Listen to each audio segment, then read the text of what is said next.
दिलवे में रहेला नहीं सपना लगेला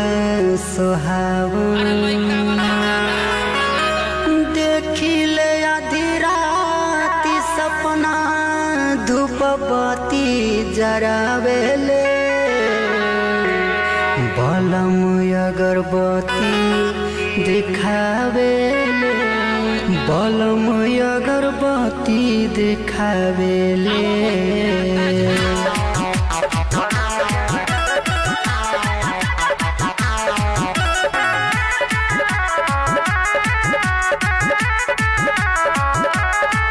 हम हो गईनी सोहागन नहीं सैया मिलल मन भावन दुख दिलवे में रहेला नहीं सपना लगेला सुहावन देखिले आधी राती सपना धूप बत्ती जरावेले देखिले आधी राती सपना धूप बत्ती जरावेले बलमय अगरबत्ती दिखावेले बलमय अगरबत्ती दिखावेले बलमय अगरबत्ती दिखावेले बलमय अगरबत्ती दिखावेले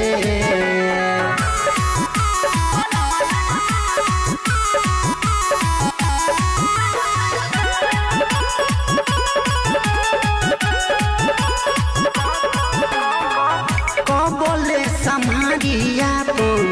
चढ़ली जवानी लागत कि देहिया से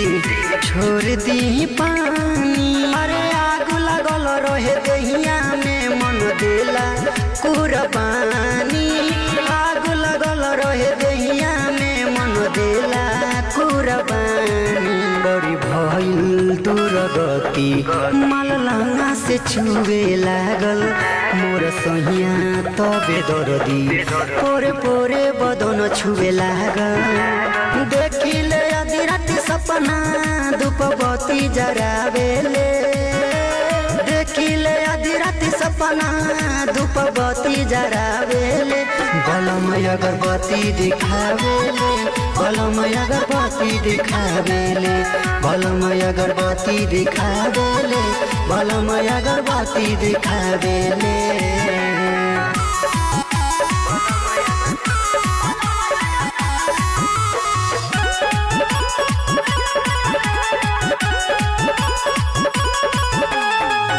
मुना धनंजय देवरा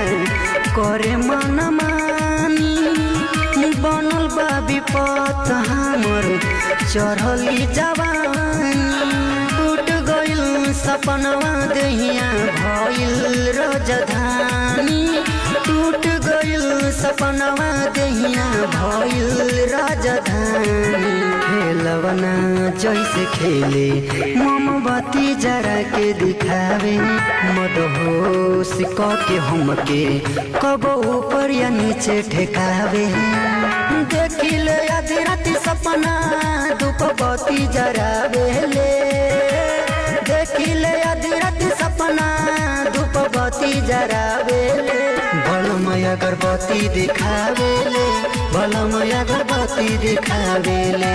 बलमय अगरबत्ती दिखावेले बलमय अगरबत्ती दिखावेले।